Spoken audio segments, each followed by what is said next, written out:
Hello hello मेरे class 11th के प्यारे प्यारे बच्चों, वापस आ चुके हैं हम लोग आपके लिए चैप्टर नंबर 7 बिजनेस स्टडीज़ का लेके। अभी तक चैप्टर नंबर 6 तक पार्ट 1 था बिजनेस स्टडीज़ का हमारा क्लास 11th का, जिसको हम पूरी तरह कंप्लीट कर चुके हैं।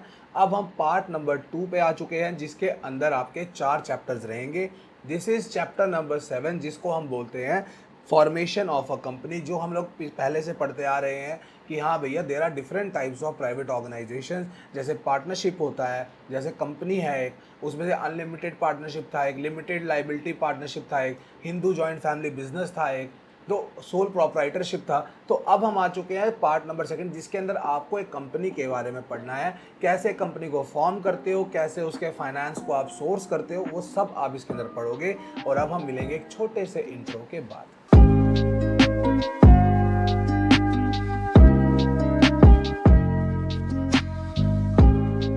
अब आ जाओ, वी विल स्टार्ट। अब देखो, इसके अंदर हमको पढ़ना है formation of a company. A company कैसे एक फॉर्म की जाती है। अब हम देख रहे हैं आजकल के टाइम पे जितना कंपटीशन इतना इंक्रीज हो चुका है, तो हर एक बिजनेस को एक रिस्क फेस करना पड़ता ही है।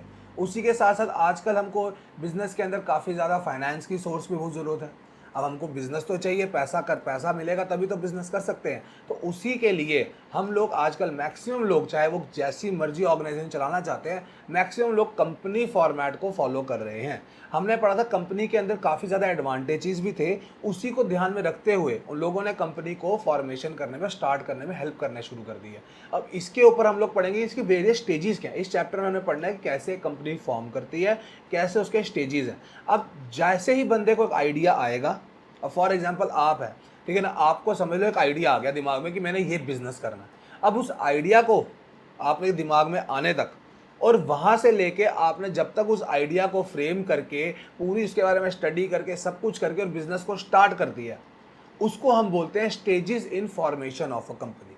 मतलब कि जैसे ही आपको आइडिया दिमाग में आया, आपके दिमाग की बत्ती जली, उसी के बाद जैसे आपने उस पर काम करना शुरू किया, आपने वर्क किया उस आइडिया के ऊपर, एंड में आपने अपने बिजनेस को कमेंस कर दिया, स्टार्ट कर दिया, तो आपका मतलब है कि सर ये सब stages in a formation of company है। अब बीच में जो हमको डॉक्यूमेंटेशंस करानी पड़ती है, उसके बारे में भी हमने पढ़ना है। बीच में प्रमोशन ऑफ अ कंपनी आता है, बीच में इनकॉर्पोरेशन आता है, और लास्ट में सब्सक्रिप्शन ऑफ कैपिटल आता है। फिर जाके एक बिजनेस कमेंस होता है, स्टार्ट होता है। तो हमको इसको डिटेल में पढ़ना है। और जो लोग बिजनेस को स्टार्ट करते हैं, फॉर एग्जांपल जैसे आपको आइडिया आया, आपने बिजनेस को स्टार्ट किया, आपने रिस्क लिए सारे उसके रिलेटेड, आपने सारी प्रमोशन की, तो आपको हम बोलेंगे promoter.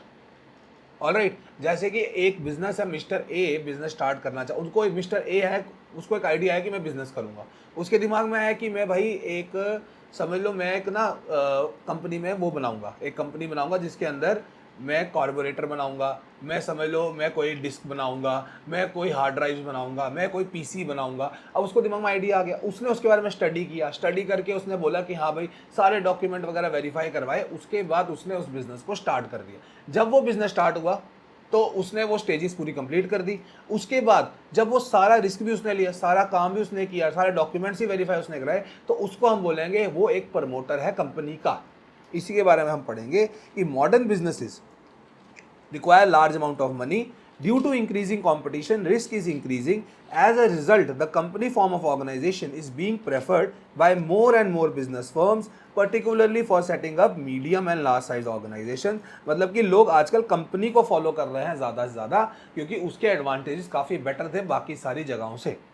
Alright, these the steps which are required from time a business idea originates, जैसे एक आइडिया ओरिजिनेट हुआ, to the time a company is legally ready to commence business, कि आइडिया से लेके जैसे आपने कमेंस का मतलब है start, commence means, the word commence means start, कि हाँ भैया आइडिया से लेके आपने बिजनेस स्टार्ट कर दिया, वो सब जो है उन सब को हम बोलते हैं, are refer to as stages in a formation of a company. और those who are taking these steps and associated risks are promoting a company and are called its promoters। मतलब कि जो ये रिस्क ले रहा है उसको हम प्रमोटर बोलते हैं। ऑलराइट, अब आपको मैंने बताया कि फॉर्मेशन ऑफ द कंपनी के अंदर कुछ कॉम्प्लेक्स प्रोसेस है एक, इसे काफ़ी ज़्यादा प्रोसेस के काफ़ी ज़्यादा डॉक्यूमेंटेशन करनी पड़ती है, लेकिन बेसिक 3 स्टेप्स हर एक कंपनी को फॉलो करने ही पड़ते हैं। और वो 3 स्टेप्स हैं, सबसे पहले उसको प्रमोशन करनी है, दूसरा उसको इनकॉर्पोरेशन करना है, और लास्टली उसको सब्सक्रिप्शन ऑफ कैपिटल करना है। हमने स्टार्टिंग में पढ़ा था 2 किस्म की कंपनी होती है, प्राइवेट और एक पब्लिक कंपनी होती है। अब ये याद रखना, जब भी थर्ड स्टेप या सब्सक्रिप्शन ऑफ कैपिटल की बात की जाती है, वो प्राइवेट कंपनी नहीं करती है, वो सिर्फ पब्लिक कंपनी को अलाउड होता है। मतलब कि मैं बोल रहा हूं प्राइवेट कंपनी को सिर्फ दो स्टेप लेने हैं, सबसे पहला प्रमोशन, दूसरा incorporation. Where as public company को तीन स्टेप्स लेने हैं। पहला स्टेप है हमारा प्रमोशन, दूसरा इनकॉर्पोरेशन, तीसरा है सब्सक्रिप्शन ऑफ कैपिटल। तो ऑब्वियस सी बात है ये तीन स्टेप्स उनको लेने ही लेने पड़ेंगे। तो स्टेजेस ये लिखी हुई है कि हाँ भैया, it is a complex activity involving completion of legal formalities and procedures. Formalities are divided into three stages: promotion, incorporation and subscription of capital. अब ये जो प्रमोशन है और इनकॉर्पोरेशन है और ये कैपिटल, ये 1 है, ये 2 है, ये 3 है। फर्स्ट टू स्टेप्स जो हैं सिर्फ प्राइवेट लेते हैं। ऑलराइट, अगर मैं तीनों की बात करूं 1 एंड 2 एंड 3, ये तीनों जो स्टेप होंगे ऑब्वियसली ये पब्लिक कंपनीज को लेने पड़ते हैं। ओके, इधर लिखा भी है private company is prohibited to raise funds from public, it does not need to issue a prospectus and complete the formality of minimum subscription. मतलब कैपिटल सब्सक्रिप्शन को करने की जरूरत नहीं है। प्रोस्पेक्टस क्या है?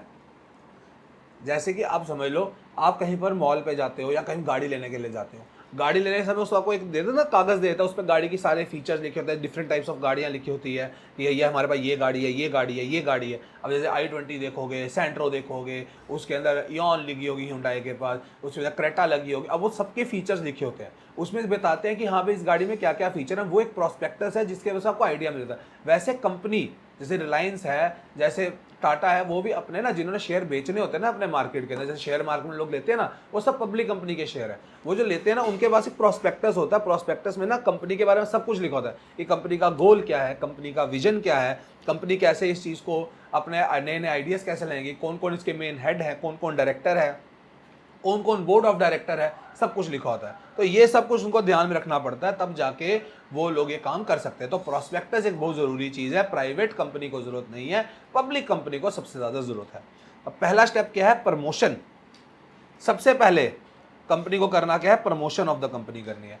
अब देखो, प्रमोशन ऑफ द कंपनी जो पहली चीज़ है, इसके अंदर first stage of the business है। ये पहला स्टेज है, जैसे बिजनेस स्टार्ट करना है पहला स्टेज है। तो सबसे पहले आप क्या करोगे? अगर आपने बिजनेस सेट करना है, सबसे पहले एक आइडिया दिमाग में आएगा, तो आप कंसीव करते हो एक आइडिया को अपने ब्रेन में, और उस आइडिया को आप कोशिश ये करते हो उसको एक स्ट्रक्चर बनाओ। उस स्ट्रक्चर को बना के आप लोग एक बिजनेस अपॉर्चुनिटी को देख के, फॉर एग्जाम्पल आपको दिखता है कि हाँ भैया मेरे एरिया के अंदर मैं देखता हूँ कि हाँ भाई मैं बिजनेस खोल सकता हूँ, ठीक है। तो उसके हिसाब से ना मेरे को आइडिया आता है कि यार यहाँ पर मेडिकल की दुकान नहीं है, तो मेडिकल की दुकान खोल लेता हूँ मैं, ठीक है। मैं मेडिकल की दुकान के लिए, अब मैंने दिमाग में आइडिया तो आ गया, उसके हिसाब से तो बिजनेस स्टार्ट हो नहीं सकता ना। अब मेरे को उसके बारे में A to Z चीज़ें भी पता होनी चाहिए कि भैया वो बिज़नेस कैसे स्टार्ट करना है, क्या क्या फॉर्मेलिटीज़ हैं, कैसे मैं उसके लिए कैपिटल ला सकता हूँ, कैसे फंड्स रेज कर सकता हूँ, कैसे मेरे को ये ज़रूरत है, क्या मेरे पास पर्टिकुलर क्वालिफिकेशंस हैं ये चीज़ करने के लिए, वो सब तो मैं करूँगा।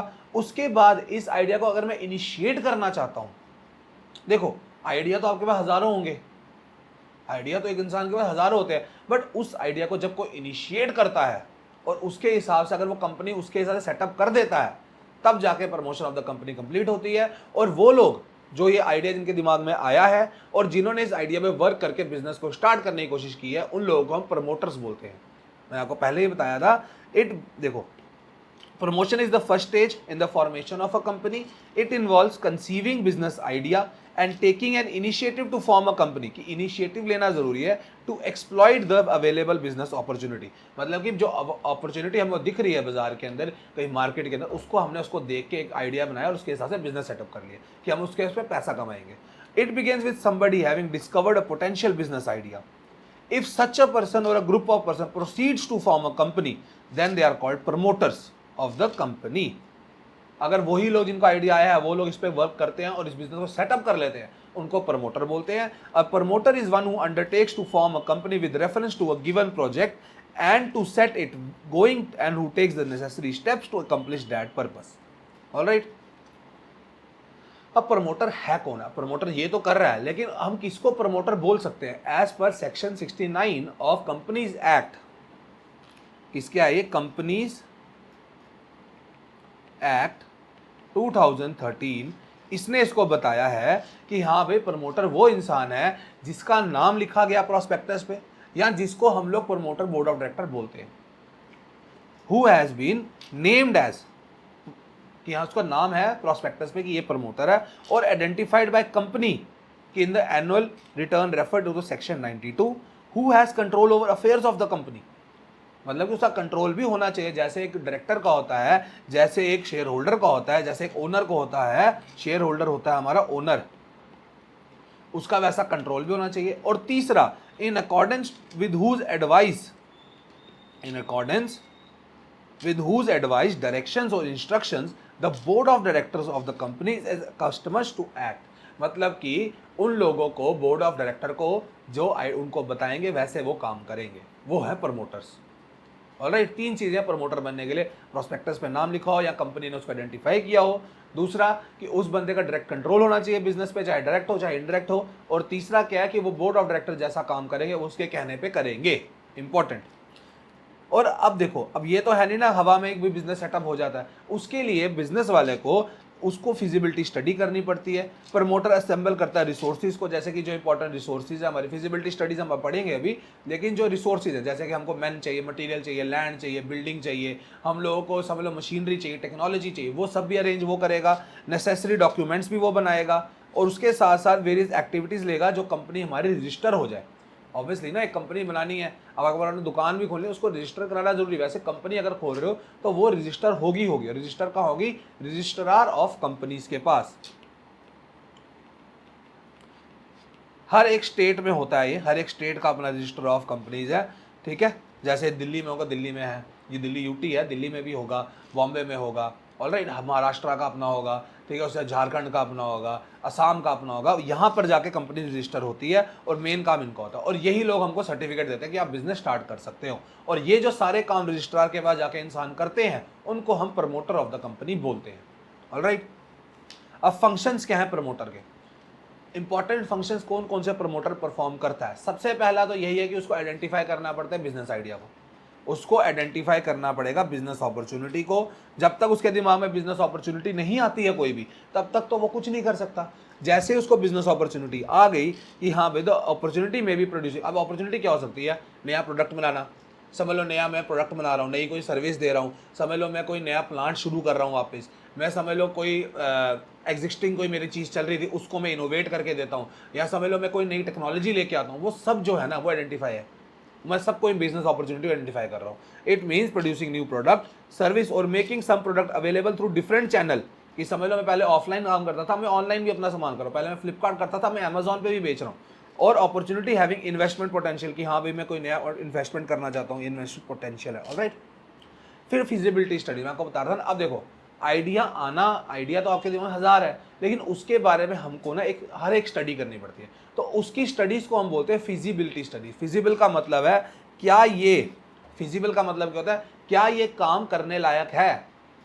फिजिबल का क्या मतलब होता है कि हाँ भैया मैं आपको बोलता हूँ, शाम को आपके पापा ने बोला शाम को 8 बजे के बाद घर से बाहर नहीं जा सकते, मैं आपको बोलता हूँ भैया रात को 9 बजे आओ, क्या वो फिजिबल है आपके लिए? आप बोलोगे भाई मेरे लिए फिजिबल नहीं है क्योंकि मैं नहीं आ सकता हूँ।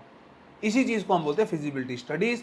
अब फिजिबिलिटी स्टडीज़ का मतलब ये है कि क्या वो आइडिया फिजिबल है, क्या वो आइडिया हम लोग अपना सकते हैं, क्या वो आइडिया हम लोग ले सकते हैं, उस पर हम काम कर सकते हैं, हाँ या ना।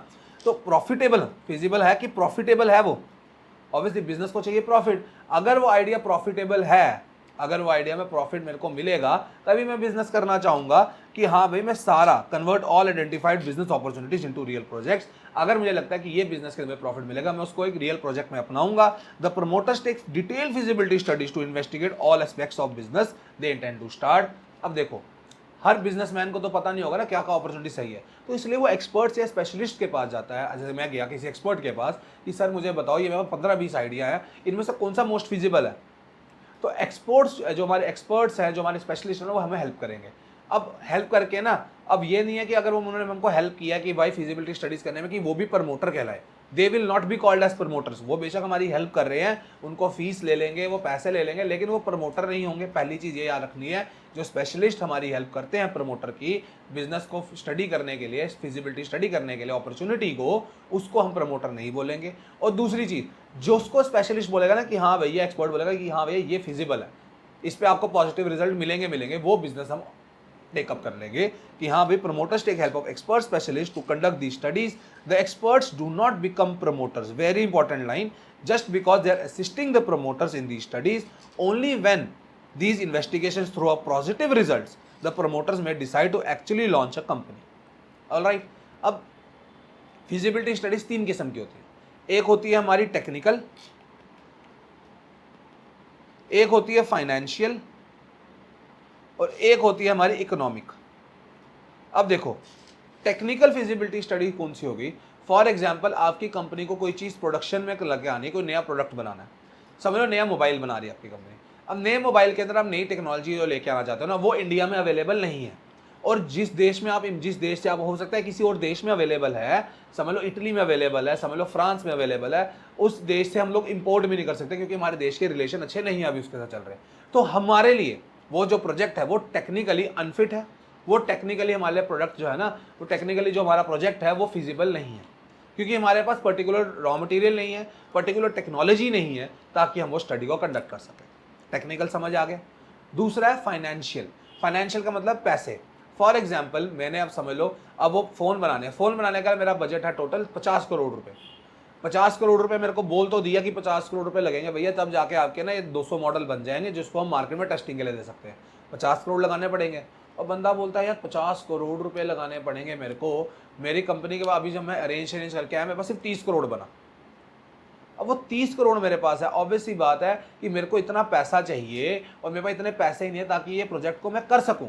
अब पैसे, फंड्स की शॉर्टेज है मेरे पास, उसकी वजह से फाइनेंशियली वो प्रोजेक्ट मेरे लिए फिजिबल नहीं रहा है अब, क्योंकि मेरे पास इतने फंड्स नहीं इकट्ठे कर पाया मैं। समझ गए? इधर बात आ गई हमारे टेक्नोलॉजी की, टेक्नोलॉजी एंड रॉ मटेरियल की। फाइनेंशियल में आ गई बात पैसा की, पैसा, ठीक है, कि पैसा ही नहीं मिल रहा मेरे को इतना कि मैं वो प्रोजेक्ट कर सकूं। तीसरी बात आती है इकोनॉमिक। इकोनॉमिक का मतलब पता है क्या? हो सकता है मेरा कोई प्रोजेक्ट टेक्निकली भी बड़ा सही चल रहा है, फाइनेंशियली बड़ा सही है, लेकिन वो प्रोजेक्ट इकोनॉमिकली बड़ा अच्छा नहीं है, क्योंकि उसके अंदर से ना प्रॉफिट जो है, इकोनॉमिक हो गया प्रॉफिट इतना अच्छा जनरेट नहीं होगा, तो वो प्रोजेक्ट भी मेरे लिए फिजिबल नहीं रहेगा। ऑलराइट, तो इसके अंदर बात करते हैं प्रॉफिट के ऊपर, इसी को रीड कर लेते हैं। टेक्निकल फिजिबिलिटी क्या है? Sometimes an idea may be technically not possible to execute because required raw material और technology is not easily available. For example, A Limited needs a particular metal to produce the carburetor. Carburetor गाड़ियों में डलता है, बाइकों में डलता है। If that metal is not produced in the country and cannot be imported, the project would be technically unfeasible. All right, important keywords है technical में, रॉ मटेरियल और टेक्नोलॉजी। ओके, इसको थोड़ा सा हटा देता हूँ। ऐसे जो इंपॉर्टेंट कीवर्ड है वो है ये। फाइनेंशियली की बात करता हूँ, the promoters have to estimate the fund requirements for the identified business opportunity. Fund requirement मतलब पैसा। If the required outlay for the project is so large that it cannot be easily be arranged within the available means, the project has to be given up, मतलब उसको छोड़ना पड़ेगा। For example, for developing a township, मतलब कि समझ लो एक आपने society बनानी है, सोसाइटी में एक बिल्डिंग है, घर बनाने में पैसे तो लगते हैं भैया, समझ लो उसका प्रोजेक्ट का आउटले है जो वो है 100 करोड़ रुपए, 200 करोड़ रुपए। यार 200 करोड़ रुपए आसान ऐसे तो है नहीं ना कि बैंक के गए 200 करोड़ रुपया मिल गया, तो आपको टाइम लगता है ऐसे फंड्स इकट्ठे करने में। अगर आपके पास उतने पैसे नहीं है तो वो प्रोजेक्ट भी for developing required a crore of rupees which cannot be arranged easily. The idea may be abandoned due to the lack of financial feasibility of the project. Abandoned का मतलब छोड़ दिया हमने वापस। Third, economic feasibility, कि हाँ भाई sometimes a project is technical viable and financially feasible, but the chance of it being profitable is very little. In such cases, idea may be abandoned. All right, समझ के financially, economically और technically हमको 3 studies करनी पड़ती है। 2 step हो गए। पहले क्या किया? आइडिया आया, फंक्शंस के अंदर पहला क्या आया? बिजनेस अपॉर्चुनिटी आई, दिमाग में आइडेंटिफाई कर ली, फिर हमने उसके बारे में टेक्निकली स्टडीज की, सारी फिजिबिलिटी स्टडीज की हम लोगों ने। फिर हम पढ़ते हैं नेम अप्रूवल।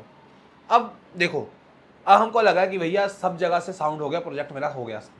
अब मेरे को ये देखना कि मैंने अपनी कंपनी का नाम क्या रखना है, किस नेम के अंडर में काम करूँगा। अब इंपॉर्टेंट चीज़ यह रखनी है, जो नाम है ना हमारा, वो नाम अनडिज़ायरेबल नहीं होना चाहिए। अनडिज़ायरेबल मतलब कि वो नाम किसी का कॉपी नहीं होना चाहिए, इतना ज़्यादा मतलब कि सिमिलर नहीं होना चाहिए। दूसरा, उसके बाद आपको ये देखना इफ़ इट इज़ मिसलीडिंग नहीं होना चाहिए। और तीसरा आपको ये भी देखना कि वो एक्ट है हमारा एक एम्बलम एंड नेम्स एक्ट, उसको वायोलेट नहीं करना चाहिए। कि फॉर एग्जाम्पल उसमें कुछ वर्ड लिखा कि आप इस वर्ड को यूज़ नहीं कर सकते नाम में, तो आपको नहीं करना चाहिए। आपका नाम अनडिज़ायरेबल नहीं होना चाहिए।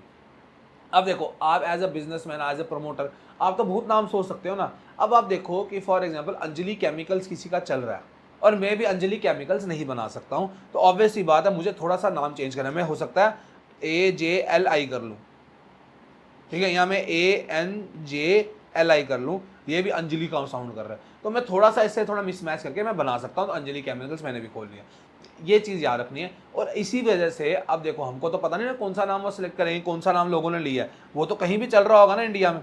अब देखो ना कि फॉर एग्जांपल दिल्ली में तो ये नाम कहीं पर भी हो सकता है, अंजलि नाम से तो कोई भी बिजनेस हो सकता है। तो इसी वजह से हम लोग 3 नाम देते हैं। जब भी हमने नाम लिखवाने जाना होता है ना कहीं पर रजिस्ट्रार ऑफ कंपनीज का, हम उसको 3 नाम देते हैं भैया, कि भैया पहले नंबर पे रैंक 1 ये नाम है, समझ लो रैंक 1 पे मैं नाम लिखता हूँ, कि अपना नाम लिख देता हूँ प्रणव, ठीक है, प्रणव एंटरप्राइजेस एग्जाम्पल, ठीक है। रैंक 2 में मैं देता हूँ उसको परगाल एंटरप्राइजेस। रैंक 3 देता हूँ मैं उसको PP एंटरप्राइजेस। अब मैं वो देखता है कि भैया देखो, अब उसने क्या किया रजिस्टर में देखा कि हाँ भैया ऐसा कोई ना, वो देखता है प्रणव एंटरप्राइजेस नाम लिखा हुआ, तो मेरा ये नाम तो कट गया।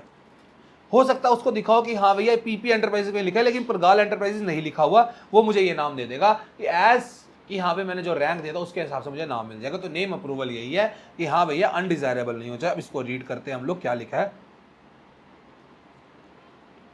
If they decided to incorporate a company, the promoters have to select a name for it and submit an application to the registrar of companies of the states for its approval. कि state का हर एक होता है ना, मैंने बताया हर एक state का रजिस्टर ऑफ कंपनीज होता है। The propose name may be approved if it is not considered undesirable. Undesirable का मतलब है कि if it is not identical, if it is not misleading, या ये वायलेशन नहीं करता provisions of emblem and names act के, जो 1950 में आया था। If propose name is not accepted but some alternate name be provided, कि हाँ भाई हम लोग कोई ऑल्टरनेट नाम दे सकते हैं जो अप्रूव हो सकता है। 3 names in order of their priority are given in the application to registrar of companies, कि भैया इन तीनों में से अगर कोई नाम अवेलेबल है हमें दे दो। ओके, ये हो गए 3। फोर्थ आ गया fixing up signatories to the memorandum of association. अभी हम मेमोरेंडम ऑफ एसोसिएशन ही पढ़ेंगे। अब देखो मेमोरेंडम ऑफ एसोसिएशन क्या चीज़ है। देखो बच्चों, मेमोरेंडम ऑफ एसोसिएशन पता है क्या है? वो एक कंपनी का ना जो कंपनी ने ऑब्जेक्टिव करने हैं, जो कंपनी के मेन गोल्स है। फॉर एग्जांपल मेरी मोबाइल की कंपनी है तो मेरा काम है सिर्फ मोबाइल का, मेरे उधर लिखा हुआ मेमोरेंडम ऑफ एसोसिएशन में जो चीज़ें मोबाइल के रिलेटेड होगी वो सब लिखी होंगी, उसके बाहर मैं कुछ नहीं कर सकता। अब उसके ऊपर डायरेक्टर्स या प्रमोटर्स हमारे साइन मार देते हैं, तब जाके उस पर साइन बजेगा कि ये ऑब्जेक्टिव और ये लोग एग्री करते हैं। और वो जो डायरेक्टर या प्रमोटर होंगे, जो फर्स्ट डायरेक्टर जिनको बोलते हैं, जो पहले प्रमोटर होते हैं ना, उन्हीं को हमें लोग मैक्सिमम टाइम फर्स्ट डायरेक्टर भी मानते हैं कंपनी का। उन लोगों को क्या होता है, उनका रिटर्न एक सिग्नेचर होता है उसके ऊपर, और दूसरा उनको बोला जाता है क्वालिफिकेशन शेयर्स को ले लो, उसके पैसे आपको देने पड़ेंगे। अब क्वालिफिकेशन शेयर्स के बारे में हम पढ़ेंगे, लेकिन एक आइडिया लो क्वालिफिकेशन शेयर्स पता है क्या होते हैं। क्वालिफिकेशन शेयर्स होते हैं, फॉर एग्जाम्पल मैंने कंपनी सेटअप कर दी। अब ऑब्वियसली बात है, समझ लो मेरी कंपनी है, अब उसकी वर्थ है 25 लाख रुपए, पब्लिक कंपनी है। अब लोग क्या करते हैं, इस कंपनी के ना शेयर बना देते हैं। समझ लो मेरी कंपनी के 2.5 लाख शेयर मैं बोलता हूं है, जो एक शेयर 10 रुपए का, तो 25 लाख की वैल्यू हो गई। इसमें से ना स्टार्टिंग में कुछ शेयर हम लोग ना उनको दे देते हैं फर्स्ट डायरेक्टर्स को, कि जिनको वो लेना ही लेना पड़ता है। जब उनको कंपलसरी वो चीज़ें लेनी ही लेनी पड़ती है जो शेयर ना। अब ऑब्वियसली पता है शेयर कितने मार्केट में आपको लेने पड़ रहे हैं, कंपल्शन है नहीं, लेकिन जो फर्स्ट डायरेक्टर्स हैं उनको लेना कंपल्शन होता है, उनको हम बोलते हैं क्वालिफिकेशन शेयर्स। ये याद रखना। अब इसका कंसेप्ट आगे आएगा, पूरा डिटेल में समझाना है मैंने। Promoters decide about the members who will sign the memorandum of association of the proposed company. Usually the people signing memorandum are first directors, उनको फर्स्ट डायरेक्टर बोला जाता है। They are written consent to act as a director and to take up qualification shares in the companies necessary. Qualification share उनको लेने ही लेने पड़ेंगे, ये याद रखना। उसके बाद अपॉइंटमेंट ऑफ प्रोफेशनल्स होता है। प्रोफेशनल मतलब कि ऑडिटर होते हैं, मर्केंटाइल बैंकर्स होते हैं, सीएज आ गए, वो सब आ जाते हैं हमारे पास। वो ना हमारे सारे डॉक्यूमेंट वेरीफाई करते हैं, सारे डॉक्यूमेंट बना लेते हैं, उनको प्रिपेयर कर लेते हैं। एक बोला बड़ी फाइल बना लेते हैं कि हाँ भैया ये सारी आपकी फाइल आ गई है। वो लोग उसके ऊपर सब कुछ लिख के दे देंगे, और लास्टली उसके ऊपर एक ना रिटर्न ऑफ अलॉटमेंट का एक स्टेटमेंट होता है। रिटर्न ऑफ अलॉटमेंट का मतलब क्या है, द नेम और एड्रेस ऑफ शेयर होल्डर तो होगा उसके ऊपर, उसके साथ साथ दो नंबर ऑफ शेयर अलॉटेड कितने। क्वालिफिकेशन शेयर कि समझ लो एक बंदे ने मेरे से 10 शेयर लिए, एक ने 20 शेयर लिए, एक ने 30 लिए, वो लिखा होगा यहाँ पर कि समझ लो 3 बंदे थे, 3 मेरे डायरेक्टर थे, 3 डायरेक्टर बनाए मेरे, एक ने मेरे से 20 शेयर लिए, एक ने मेरे से 10 शेयर लिए, एक ने मेरे से 30 शेयर लिए। ये चीज लिखी जाएगी रिटर्न ऑफ अलॉटमेंट के ऊपर कि इन्होंने मेरे से इतने इतने शेयर ले लिए और ये क्वालिफिकेशन शेयर्स थे। ऑलराइट, लास्टली अब हमने ये सब कुछ कर लिया, अब हम लोग करेंगे नेसेसरी डॉक्यूमेंट्स को एक फाइल में लगा देंगे, और ये नेसेसरी डॉक्यूमेंट्स को फाइल में कौन लगाता है, वो होता है प्रमोटर। और ये डॉक्यूमेंट कौन कौन से हैं, डॉक्यूमेंट कौन कौन से होते हैं हमारे legal document, memorandum of association होता है, आर्टिकल्स ऑफ एसोसिएशन होता है, एक स्टैट्यूटरी कॉर्पोरेशन स्टैट्यूटरी हमारे पास डिक्लेरेशन होती है, उसके साथ कंसेंट ऑफ डायरेक्टर्स होता है हमारा। ये सब उसको कंबाइन करके हम रजिस्ट्रार के पास डिपॉजिट कराते हैं, सबमिट करा देते हैं, ताकि हमारी कंपनी को आप रजिस्टर कर लो और ये इनकॉर्पोरेशन के स्टेप पे पहुंच जाए। ऑब्वियसली 5 स्टेप लिए इसने। पहला स्टेप क्या लिया इस बंदे ने हमारा, देखो एक बार वापस ऊपर से, पहले बिजनेस अपॉर्चुनिटीज ने देखी, जैसे बिजनेस अपॉर्चुनिटी प्रमोटर के पास आ गई, उसने उसके लिए फिजिबिलिटी स्टडीज की।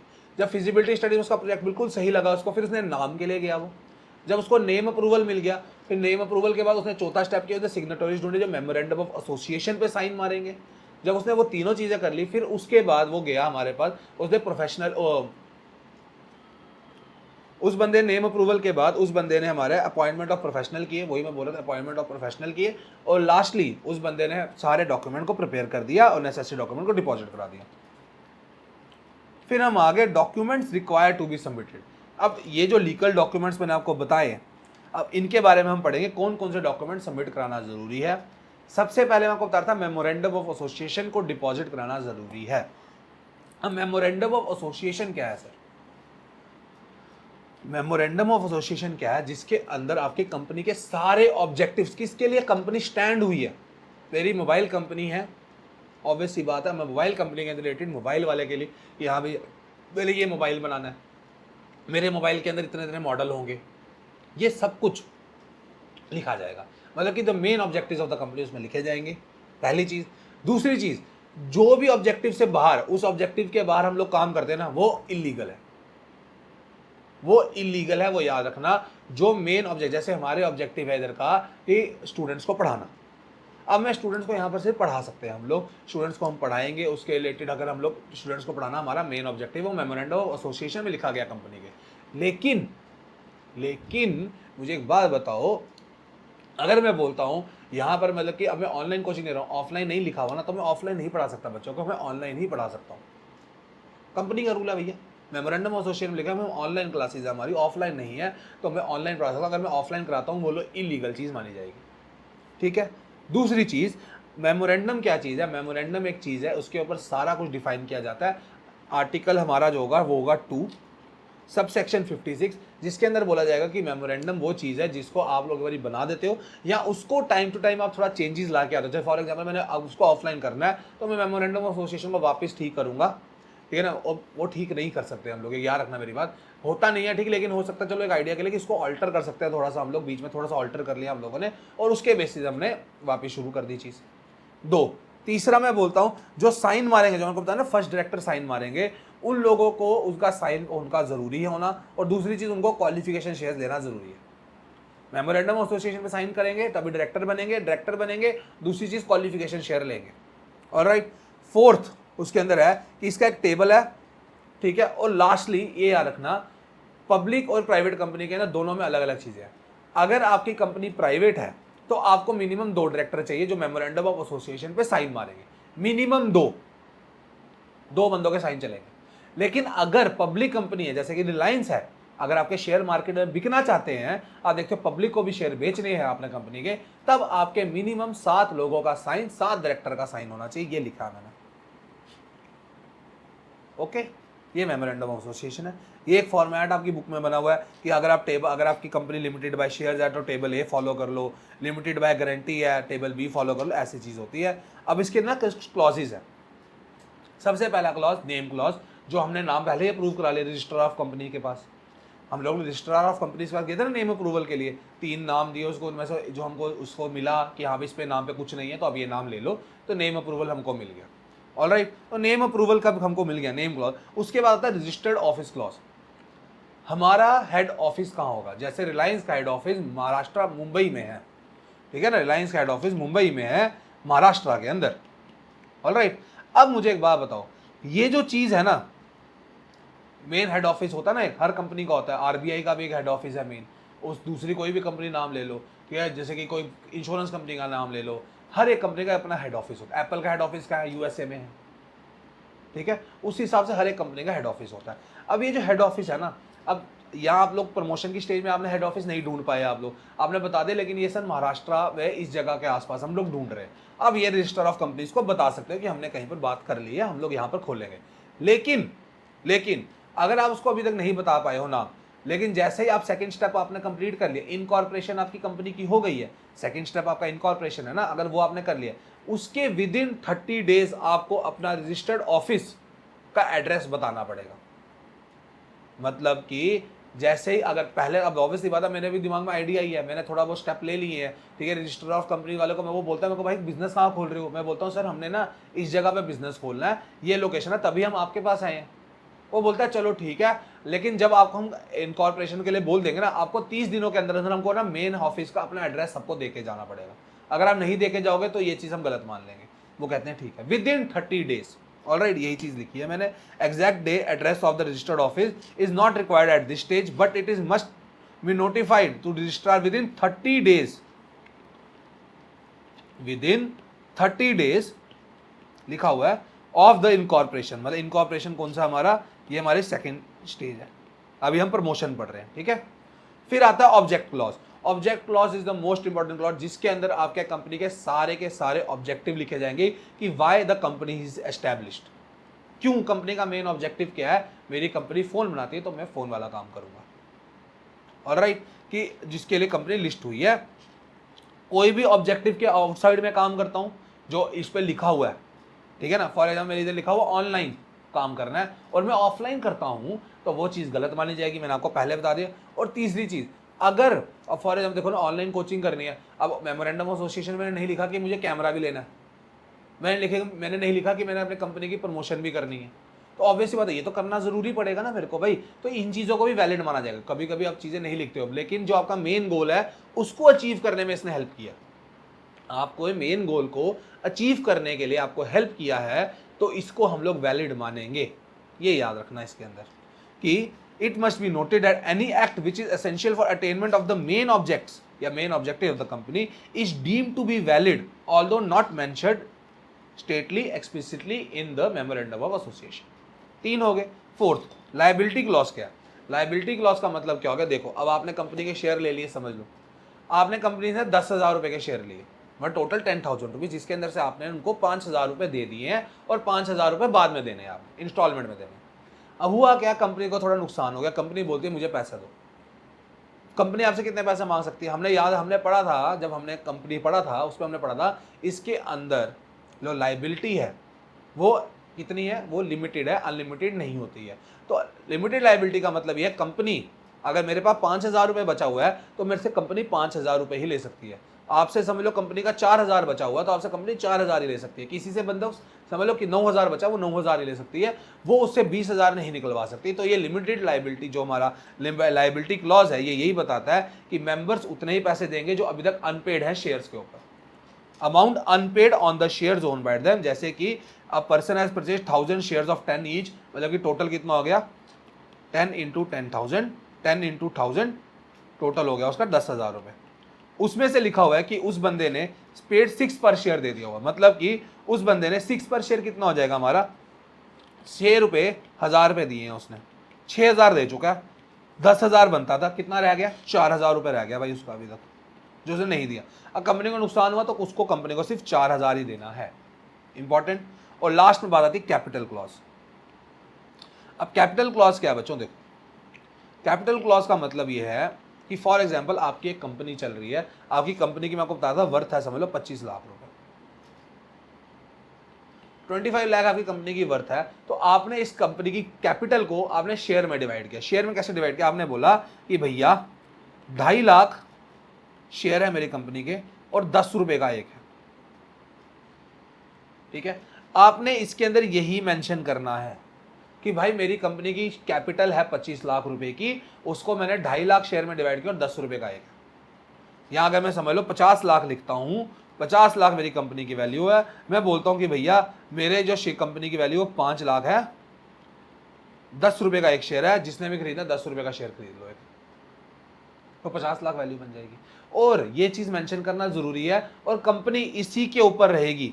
अगर कंपनी ने 50 लाख रुपए लिखे हैं तो 50 लाख रुपए ही लिख सकती है, वो उससे ज्यादा नहीं शो कर सकती, वो 60 लाख नहीं शो कर सकती, वो 80 लाख नहीं शो कर सकती, वो 10 करोड़ नहीं शो कर सकती। ये हमको बताता है कैपिटल क्लॉज। ठीक है, अगर वापस नहीं समझ आया तो एक बार बैक करके वापस समझ लेना। बहुत आराम से आपको समझा रहा हूँ, बहुत इजी कंसेप्ट में समझा रहा हूँ आपको। ये लिखा हुआ है कि हाँ भाई, maximum capital which the company will be authorised to raise through the issue of shares, the authorised share capital of the proposed company along with its division into number of shares are specified. For example, the authorized share capital of company 25 lakh रुपए थी। Share capital company को 25 लाख रुपए बोली हुई थी, उसने 2.5 lakh share लिए, 10 रुपए का एक कर दिया। अब कंपनी इससे ज्यादा शेयर एक्सेस नहीं कर सकती, अमाउंट इससे ज्यादा नहीं। अब हो सकता है कि 2.5 लाख 25 लाख की कंपनी 2.5 लाख का 10 होगा। अगर मैं कल को मेरे को लालच आ जाए, मैं बोलता हूँ 2.5 लाख का 20 कर देता हूँ, ये तो मेरी कंपनी की वैल्यू ज्यादा बन गई, तो मेरी कंपनी की वैल्यू 50 लाख बन रही है भैया, ये तो गलत हो गया। 25 लाख तो वैल्यू लिखी है, 50 लाख कैसे होगी, कैसे होगी 50 लाख तेरी, you are wrong.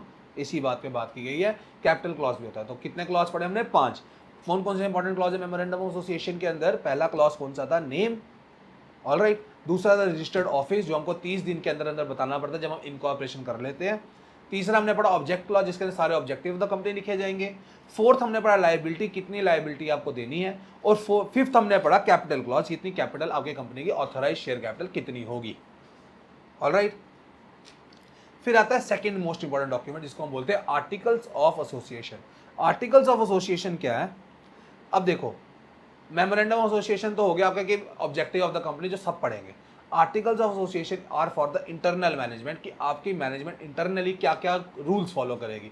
For example, एक प्रॉपर ड्रेस कोड है, मीटिंग कब कब होगी उन लोगों की, कब कब वो लोग मिलेंगे, कब लग वो लोग शेयर देंगे, कब लग वो लोग डिविडेंड देंगे लोगों के बीच में, वो internal management of the company की बात है, तो वो आर्टिकल्स ऑफ एसोसिएशन में लिखा जाता है। ये है एक subsidiary to memorandum of association है। एमओए मतलब मेमोरेंडम ऑफ एसोसिएशन है, सब्सिडरी है। और ये लोग आर्टिकल्स ऑफ एसोसिएशन कभी भी उसको कॉन्ट्राडिक्ट नहीं कर सकते। देखो, एक होता है हमारा कंपनीज एक्ट, जो लॉ ने बनाया है, ऑलराइट। एक होता है मेमोरेंडम ऑफ एसोसिएशन, फिर आता है आर्टिकल्स ऑफ एसोसिएशन। अगर रैंक की जाए, सबसे ऊपर ये होता है, दूसरे नंबर पे आता है, तीसरे नंबर पे आता है। अब articles of association, memorandum of association तो कंपनीज एक्ट को सोच के बनाना पड़ेगा। Articles of association memorandum of association को देख के बनाना पड़ेगा कि इसको कॉन्ट्राडिक्ट नहीं कर पाए। पहली चीज ये याद रखना। और आर्टिकल 2 सबसेक्शन 5 बताती है कि आर्टिकल्स ऑफ एसोसिएशन वो चीज है जो ओरिजिनली फ्रेम किए जा सकते हैं, या उसको हम बार बार ऑल्टर कर सकते हैं, चेंजेस ला सकते हैं उसके अंदर, ऑलराइट। इसको भी एक टेबल में रखना पड़ता है, और अपनी मर्जी से आप कोई भी आर्टिकल सा, कोई बोलता है कि भाई ब्लू शर्ट ब्लैक पैंट हमारे यहाँ पर है, कोई बोलता है व्हाइट शर्ट ब्लैक पैंट हमारे यहाँ पर है, डॉक्टर के व्हाइट कोट डालना पड़ता है, ठीक है। उसके बाद आप देखो कि हाँ भाई, जो बच्चा वकील है उसको व्हाइट शर्ट ब्लैक पैंट डालनी पड़ती है, काला कोट डालना पड़ता है। ये सब आर्टिकल्स ऑफ एसोसिएशन है, इंटरनल मैनेजमेंट के लिए है सब कुछ, ऑलराइट। ये भी एक टेबल है, वैसे ही table F G H I इनमें से कोई जो चीज़ फॉलो कर सकते हैं, ठीक है। अब आर्टिकल्स देखो, आर्टिकल्स के अंदर मेंशन है क्वालिफिकेशन ऑफ शेयर्स के बारे में, एक थोड़ा सा छोटा सा पैराग्राफ लिखा था आर्टिकल्स एसोसिएशन के नीचे ही, पार्ट ऑफ मेमोरेंडम है ये। क्वालिफिकेशन शेयर्स क्या है कि डायरेक्टर्स को सर्टेन नंबर ऑफ शेयर खरीदने पड़ते हैं, और इस चीज़ के पैसे इनको जो पे करना पड़ता है before the obtaining the certificate of commencement of business. मतलब कि जैसे बिजनेस स्टार्ट होने वाला है उसके लिए आपको सर्टिफिकेट मिलता है, उससे पहले ही डायरेक्टर्स को उसके पैसे देने पड़ते हैं। मतलब कि 10,000 देने थे डायरेक्टर ने शेयर के बदले, उसने अभी 7,000 दिया हुआ है। अगर सर्टिफिकेट ऑफ कमेंसमेंट चाहिए तो उसको पूरा 3,000 भी और देना पड़ेगा, फिर जाके वो चीज कंप्लीट होगी। क्वालिफिकेशन शेयर्स वही है कि before the commencement of business, लिख लो कहीं पर कॉपी पे, before the commencement of business directors have to pay completely the amount due on shares. These shares are qualification shares. Easy definition कर ली, जिनको वो समझ आता है वैसे पढ़ लो, जिनको ये आता है वैसे कर लो, ऑलराइट।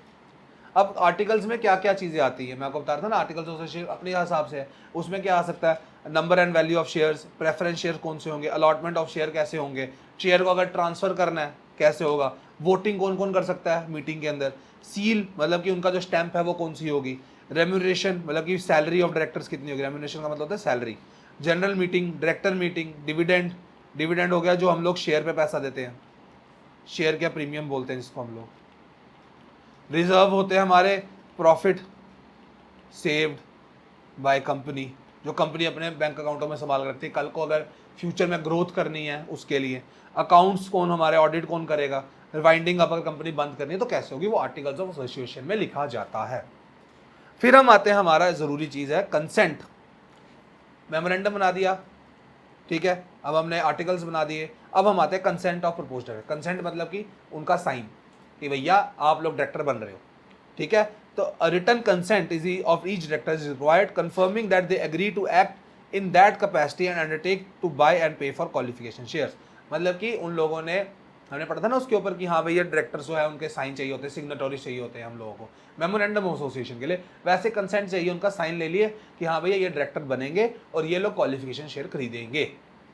ऑलराइट, फिर एग्रीमेंट, अगर कोई एग्रीमेंट किया गया है, इफ, याद रखना इफ है ये, अगर कोई एग्रीमेंट किया, जैसे फॉर एग्जांपल मैंने एग्रीमेंट कर लिया, मैंने अपनी कंपनी का ना कोई देख लिया कि मैनेजिंग डायरेक्टर एमडी मेरी कंपनी का कौन होगा, कंपनी नहीं खोली है मैंने लेकिन एमडी डिसाइड हो गया, ठीक है, तो अगर उसके बेस में एग्रीमेंट कर लिया कि भैया आप एमडी बनोगे, एग्रीमेंट हो गया, साइन शाइन हो गया, अगर वैसा भी कुछ आपने किया है एज अ प्रमोटर, आपने ऐसा भी कुछ किया है तो आप लोग उस चीज को तब भी डिपॉजिट कराओगे, वो भी डॉक्यूमेंट डिपॉजिट होगा रजिस्ट्रार ऑफ कंपनीज के पास।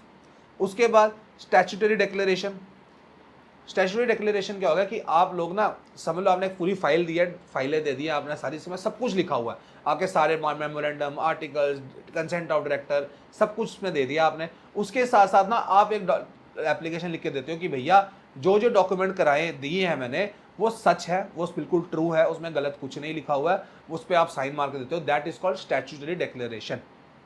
ऑलराइट, और ये जो स्टैट्यूटरी डिक्लेरेशन है ये कौन कौन साइन कर सकता है, ये एडवोकेट से साइन करवा लो, आप किसी सीए से साइन करवा लो, सीए चार्टर्ड अकाउंटेंट उससे साइन करवा लो, या कोई कंपनी का सेक्रेटरी है उससे साइन करवा लो जिसको आपने अपॉइंट कर लिया होगा। ऑलराइट, और उसके बाद आप देखते हो रिसिप्ट ऑफ पेमेंट ऑफ फी, कि अब जैसे कि अब आप पैसे जमा कराने पड़ेंगे ना, कोई एक फीस तो लेंगे वो लोग कंपनी बनाने के लिए, सब लोग कोई 5,000 का ड्राफ्ट, अब वो डिपेंड करता है आपका जो पैसे है ना, कितनी फीस है आपकी, that depends upon the capital. जिसको 25 लाख वाली जो फर्म है और कोई 50 लाख वाली फर्म है, कंपनी है, उन दोनों की फीस अलग अलग होगी depending upon their share capital, तो उसकी फी की एक रिसीप्ट भी आपको जमा करानी पड़ती है कि इस फी कटवा दी हमने कि भैया हमने पैसे दे दिए आपके, हमारी कंपनी खुलवा दो आप। ऑलराइट, फिर हम पढ़ेंगे पोजीशन, प्रमोटर की पोजीशन क्या है, प्रमोटर को क्या लेवल पे रखा जाता है। अब देखो 3 इंपॉर्टेंट पॉइंट याद रखने हैं। पहली चीज, प्रमोटर जो हमारा है ना वो एजेंट होता है, ना वो ट्रस्टी बन सकता है बिजनेस का, ना वो कोई एजेंट है ना वो ट्रस्टी है, वो सिर्फ एक बिजनेस को सेटअप करने में हेल्प करता है आपकी। ऑलराइट, और जो भी कॉन्ट्रैक्ट अगर उसने किए हैं, प्रमोटर ने अपने दम पे कोई कॉन्ट्रैक्ट किए हैं, वो प्रमोटर ही लायबल है, कंपनी लायबल नहीं है, वो प्रमोटर ही लायबल है, क्योंकि तब तो कंपनी बनी नहीं थी, तो प्रमोटर ही लायबल है कोई भी अगर उसने कॉन्ट्रैक्ट किया है। Promoters undertake various activities to get company registered and commence business, but they are neither the agents nor the trustees of the company, they are personally liable, मतलब कि उन्हीं के पर जिम्मा है ये, they are only responsible for all the contracts which are entered by them. पहली चीज, promoters enjoy fiduciary position, fiduciary position होता है कि एक ट्रस्ट का रिलेशनशिप होता है कि फॉर एग्जांपल मैं उन पर ट्रस्ट करता हूं तभी उनको मैंने प्रमोटर का काम दिया, ठीक है, तो उसको वो मिसयूज नहीं करें, they should not misuse it. अगर उनको कोई कंपनी को प्रॉफिट होता है, अगर कोई प्रॉफिट हो जाता है तो भाई वो लोग बता दें उसके बारे में, फिर जाके अपना हिस्सा ले लें। सीक्रेटली चोरी छुपे कोई प्रॉफिट नहीं लेना, चोरी चोरी नहीं खेलना है, आप सिंपल ही वैसे ही करो। और अगर कल को कंपनी इसकी वजह से नुकसान फेस करती है कि हाँ भैया प्रमोटर ने चोरी चोरी काफ़ी पैसा लिया, कंपनी उससे पैसा सारा वसूल सकती है, कंपनी उससे सारे पैसे ले सकती है। पहली चीज़ ये बड़ी इंपॉर्टेंट है कि हाँ भैया वो सीक्रेटली प्रॉफिट नहीं लेगा, अगर वो चोरी चोरी प्रॉफिट लेता है कंपनी उससे सारा प्रॉफिट उससे ले लेगी, और अगर उसकी वजह से कंपनी को कोई लॉस होता है तो वो भी प्रमोटर पे डाल देगी कि भैया तेरी वजह से लॉस हुआ, तू ही सारा पैसा रिकवर करेगा। ऑलराइट, कि they can make a profit only if it is disclosed, मतलब कि दिखाया गया, डिस्क्लोज किया गया। In the event of non disclosure the company can rescind या कैंसल, रिसेंट का मतलब होता है कैंसिल, वोकैबुलरी अच्छी करनी है, बुक में रिसेंट लिखा है, मैंने कैंसिल आपके लिए डाला है। The contract and recover the purchase price paid by to the promoters, it can claim for the loss suffered due to non disclosure of material information. Alright. तीसरा, promoters are not legally entitled to claim the expenses incurred in the promotion. जो भी पैसा promoter ने लगाया है business को incorporate करने के लिए, इनकॉर्पोरेट स्टार्ट करने, कमेंस करने के लिए, वो उसको मिलने के लिए कुछ भी नहीं है। हो सकता है उसको ना भी मिले, ठीक है, वो कंपनी की मर्जी है। हो सकता है कंपनी उसको रेम्यूनरेट कर दे, मतलब उसको वेजेस दे, उसको सैलरी दे दे, वेजेस नहीं बोलूंगा मैं, सैलरी दे दे, रीइंबर्स कर दे या सैलरी दे दे उसको कि भैया आपने इतना काम किया, आप पैसे रखो। या फिर कंपनी उसको शेयर या डिबेंचर भी दे सकती है, भैया उसको बोल दे कि भैया तू शेयर ले ले, डिबेंचर ले ले, तू भी बैठ जा हमारे साथ, ठीक है। तो प्रमोटर को वो अपनी तरफ से कोई भी पैसा वापस क्लेम नहीं कर सकता। कंपनी चाहे तो उसको रीइंबर्स दे कर सकती है, रीइंबर्स का मतलब उसको पैसा लौटा सकती है, उसको रीन्यूमरेट कर सकती है, उसको सैलरी दे सकती है, या उसको शेयर या डिबेंचर भी अलॉट कर सकती है। Alright, they are the function, 3 function पढ़े हमने। फिर आगे हम लोग बेसिस ऑफ डिफरेंस क्या है। अब मेमोरेंडम ऑफ आर्टिकल्स हमने पढ़े, उसमें ना बेसिक डिफरेंसेस हैं, कुछ 5 डिफरेंस पढ़ने हैं हम लोगों को, और make sure exam point of view से this is very important. Differences paper में पूछने के काफ़ी चांस होते हैं। अब देखो अभी तक ना इस पूरे चैप्टर के अंदर जो मोस्ट इंपॉर्टेंट क्वेश्चन जो आपको मैं बताऊं ना, आपको जो पेपर में आने के चांसेस ज़्यादा होते हैं, एक फंक्शंस ऑफ प्रमोटर होता है। प्रमोटर की डेफिनेशन है कि याद कर लो, फंक्शंस क्या प्रमोटर के, ये पूछ लेंगे। या वो पूछ लेंगे आपसे कि भैया डॉक्यूमेंट कौन कौन से चाहिए, या वो पूछ लेंगे आपसे कि हाँ भैया पोजीशन क्या प्रमोटर्स की। ये 3 नंबर का क्वेश्चन बन सकता है, ओके। ये 5 नंबर का क्वेश्चन बन सकता है आपके लिए, ये 5 नंबर का क्वेश्चन बन सकता है। ये चीज़ों पे ध्यान देना जरूरी है, ठीक है। और उसके बाद हम लोग ये करेंगे, अब क्या है basis of difference, very important 5 number का क्वेश्चन श्योर शॉर्ट बनेगा आपके एग्जाम में। ये मैं आपको भी बता देता हूँ, क्योंकि ये इंपॉर्टेंट क्वेश्चन है। मेमोरेंडम और उसके भी आर्टिकल्स में क्या डिफरेंस है। मेमोरेंडम ऑफ एसोसिएशन, अब टेबल जब बनाओ पेपर में, ये नहीं है कि ऐसे बना है कुछ भी, यार प्लीज मेक इट। देखो ये जो आप लिखते हो ना बेसिस ऑफ डिफरेंसेस, ये आपको एक्स्ट्रा मार्क्स फेच करके देगा। जैसे टीचर ने देखा ना, इसने टेबल ऐसा बनाया हुआ है, 5 नंबर आपको ऐसा दे देगा, वो इतना पढ़ेगा भी नहीं। It will help you out, आप ही को एक्स्ट्रा मार्क्स मिलेंगे, भैया मेरे को नहीं मिलेंगे। I have scored 99 in business studies in my time, 99 out of 100। It means कि मेरा पेपर देख के वो खुश तो हुआ होगा ना टीचर। 100 में से 99 नंबर ऐसा तो मिल नहीं जाएंगे बिजनेस स्टडीज में, ठीक है। तो इसी बेस पे हम पढ़ेंगे ऑब्जेक्टिव्स क्या है। मेमोरेंडम का ऑब्जेक्टिव क्या है कि इसके अंदर सारे ऑब्जेक्ट लिखे होंगे, सारे आपके कंपनी के गोल्स और ऑब्जेक्टिव लिखे होते हैं। आर्टिकल्स ऑफ एसोसिएशन क्या, इंटरनल मैनेजमेंट के रूल्स है, कैसे वो लोग काम करेंगे और कैसे ऑब्जेक्टिव्स को अचीव करेंगे हम लोग। पोजीशन क्या है, ये मेन डॉक्यूमेंट है भैया, मैंने आपको बताया था ना, कंपनी एक्ट ऊपर, फिर मेमोरेंडम ऑफ एसोसिएशन आता है, फिर आर्टिकल्स ऑफ एसोसिएशन आता है। तो ये मेन डॉक्यूमेंट है, और ये सब्सिडरी डॉक्यूमेंट है जो एमओए कंपनी एक्ट के नीचे आया है। रिलेशनशिप क्या है, ये कंपनी का रिलेशनशिप आउटसाइडर्स के साथ बताता है। मेमोरेंडम हमारे कंपनी का देखो ना, मैं भी पढ़ सकता हूँ, सप्लायर भी पढ़ सकता है, गवर्नमेंट भी पढ़ सकती है, लॉ भी पढ़ सकती है, कम्युनिटी पढ़ सकती है, सोसाइटी पढ़ सकती है। बट आर्टिकल्स ऑफ एसोसिएशन जो मेरे हैं वो इंटरनल मैनेजमेंट पढ़ेगी, जो इंप्लॉय हैं वो पढ़ेंगे, जो एसोसिएटेड है बिजनेस के अंदर वो पढ़ेंगे। ऑलराइट, मैनेजमेंट पढ़ती है इसको। फिर हम पढ़ते हैं वैलिडिटी। जो हमारे मेमोरेंडम ऑफ एसोसिएशन है, एक्ट्स जो भी उसके बियॉन्ड होंगे वो इनवैलिड रहेंगे। अगर फॉर एग्जाम्पल मेरे ऑनलाइन कोचिंग रखी है, मैं ऑफलाइन उसको कर देता हूँ, तो वो मेरा मेंशन नहीं है, तो वो इनवैलिड है, पहली चीज़। दूसरी चीज़, उसको हम लोग वोटिंग से सही भी नहीं कर सकते भैया, कि हम लोग नया मेमोरेंडम एसोसिएशन में हम लोग पूरा ठीक कर रहे हैं, मैं वोट करता हूँ आपको करना चाहिए, ऐसा नहीं होता। अब नया मेमोरेंडम एसोसिएशन बनाओ, नया उधर दे दो, डिपॉजिट करा दो, लेकिन अब पुराने वाले पे वोटिंग नहीं होगी। वेयर एज आर्टिकल्स जो है वो रेटिफाई हो सकते हैं। रेटिफाई मतलब कि वोटिंग एंड चेंज्ड, वो अगर वोटिंग और चेंज हो सकता है, लेकिन वो लोग वायलेट नहीं करने चाहिए। कितने भी रूल्स हैं दैट शुड नॉट वायलेट, उसको मेमोरेंडम ऑफ एसोसिएशन को खराब नहीं करना है। ऑलराइट, और lastly necessity, every company has to file memorandum, it is very compulsory, लेकिन not compulsory for public limited company to file articles of association. Public company को जरूरी नहीं है आर्टिकल्स ऑफ एसोसिएशन बनाने के लिए। वो table F of companies act 2013 follow कर सकती है, ये वाला। Okay, so this was the part 1 of your chapter. अगला भी हमको 2 स्टेजेस और रह गए, हमारी इनकॉर्पोरेशन रह गया और सब्सक्रिप्शन ऑफ कैपिटल रह गया, वो आपको नेक्स्ट वीडियो में मिलेगा। टिल देन भाई लाइक करो वीडियो को, शेयर करो, subscribe to the channel for further lectures. आप लोग भाई देख रहे हो लेकिन आपकी व्यूअरशिप आप शेयर नहीं करते दोस्तों के साथ यार। टीचर्स की मोटिवेशन कम होगी, टीचर्स को अच्छा नहीं लगता है ये चीज़ के लिए। अब ये तो है नहीं ना कि मैं आपको सामने बैठ के पढ़ा रहा हूँ, अब ऑब्वियसली आप सबको फ्री में ये लेक्चर मिल रहे हैं, आप आराम से देख पा रहे हो। पहली चीज़ तो ये इस चीज़ का थोड़ा सा तो रखो ना हमारे लिए भी, कि मोटिवेशन दे दो। अपना ध्यान रखो भाई, बुक खोलो, आई होप आपने नोट्स बना लिए होंगे। जब ये वीडियो देखो ना, कॉपी रख लेना, नोट्स बना लेना अपने साथ साथ, और साथ साथ ये जो आपको पीपीटी है, जो मेरे ये जो जितना भी रहता है ना, ये टेलीग्राम चैनल पे अवेलेबल रहता है, आप उसको वहाँ पर देख सकते हो। टिल देन अपना ध्यान रखो, गुड बाय।